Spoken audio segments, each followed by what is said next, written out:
Now, if you're familiar with wholesaling houses versus apartments, or excuse me, if you're familiar with wholesaling houses, let me make a comparison and a contrast of houses versus apartments.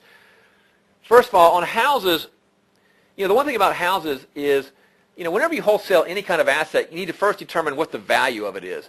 Well, in houses, value is based upon comps. You do comparisons. You look at comparables. What other houses in the neighborhood sold for? What's the relative square footage? The age of the property, the condition of the appliances, the curb appeal. These are all very subjective things that we have to look at in evaluating houses. So that process requires an inspection to really price it out. You have to literally go to that property and check it out.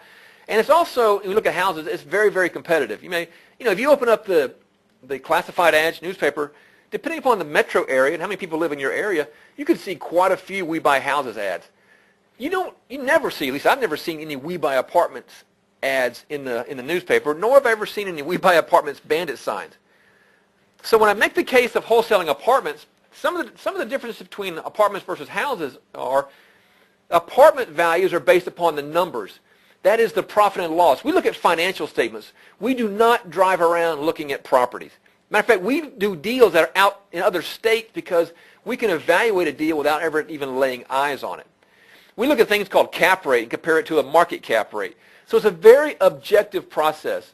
So whereas evaluating houses is, I might qualify it as more art than science, on apartments it's really science in evaluating these deals. So there's no inspection required of the property, at least not initially when we're placing them under contract, which means our marketplace is nationwide. We don't need to go drive, look at these properties to evaluate them. Just show me the profit and loss statement, show me the rent rolls, and I can tell you what that property is worth and what I'm willing to offer you on it. Now, an inspection will come later on by our buyer once it's under contract, but to put these properties under contract, we do not require physical inspection. Also in apartments, there's less competition in houses. Let me explain that. One of the main reasons there's less competition in apartments than houses, because frankly, most people are intimidated with the extra zeros on these apartment deals. Too many people think that, to do these bigger ticket deals, I have to have big money. Well, that's not true, especially when you're wholesaling, because we're not buying it. We're simply placing it in our contract and flipping it to a buyer who has the financing. So it generates bigger checks for ourselves, and it's better time leverage. One of the main things that got me initially started in apartments is it just seemed logical to me. I'd get much better leverage of my time when I'm doing this on a part-time basis to do big ticket deals than to do smaller deals, and literally adding extra zeros to our